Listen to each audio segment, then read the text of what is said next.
Yes mga kateteng, papasok na tayo sa kabundukan. Ano mga kateteng, oh, kabundukan.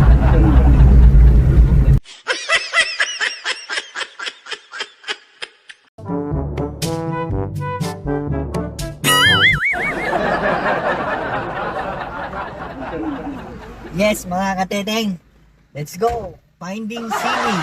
Okay? Tayo, birok ti Sili. Finding Sili tayo tanda.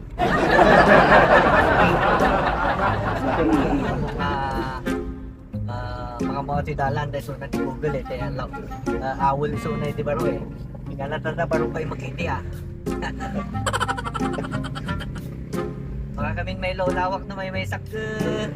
Mga tigadwak na awol ini eh. Tama na yan?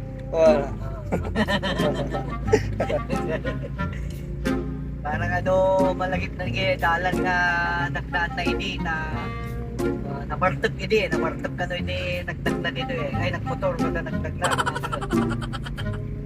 So, good time man ni ako crispy. 7 kilometers. 11, ano yung mata? Ito ka nasang ano talaga ta. Diretso mo.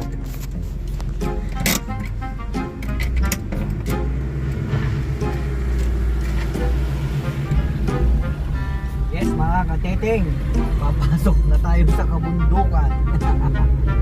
Tignan nyo mga kateteng, oh, kabundukan. No?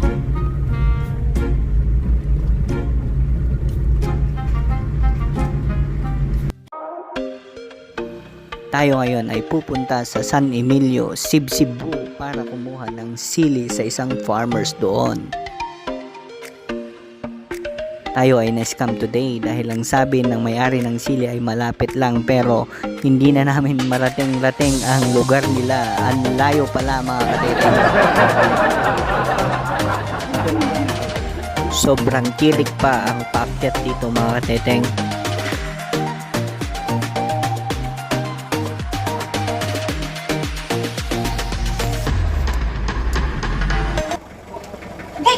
Saan pa nagtawag ka may nag-anap si Nabor? Oh no! Kaya ka nang awis pa nag-alis? Saan pa nagtawag ka may nag-anap si Nabor?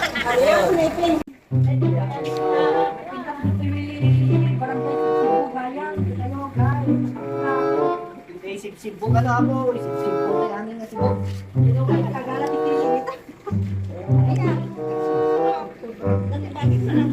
Eto na mga kateteng, fresh na fresh ang ating sili. Kaya sa mga may tanim dyan mga kateteng, PM nyo lang ako.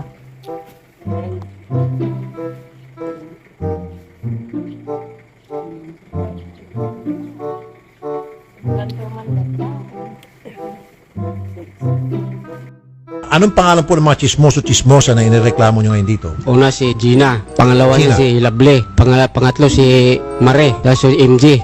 Okay.